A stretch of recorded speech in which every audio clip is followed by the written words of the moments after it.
सुरज चव्हाण यांची राष्ट्रवादीच्या प्रदेश सरचिटणीसपदी नियुक्ती करण्यात आली। यावरून सामाजिक कार्यकर्ते अंजली दमानिया यांनी अजित पवारांवर टीका केली आहे। जे बोलतात एक आणि करतात एक। सुरज चव्हाणांच्या नियुक्तीनंतर दमानिया यांनी अजित पवार यांच्यावर अशा शब्दात टीका केली आहे।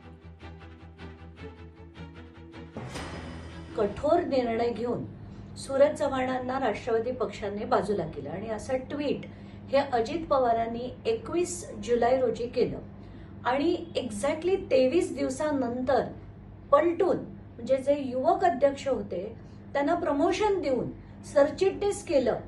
तर आता अशा पक्षाला काय म्हणायचं, अशा पक्षाचे नेते म्हणजे अजित पवारांना काय म्हणायचं आणि त्या पक्षाच्या अध्यक्षांना काय म्हणायचं।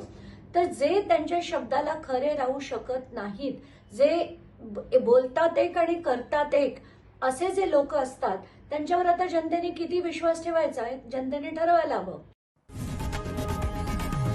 लोकशाही मराठी ऐका, पहा, जागरूक रहा।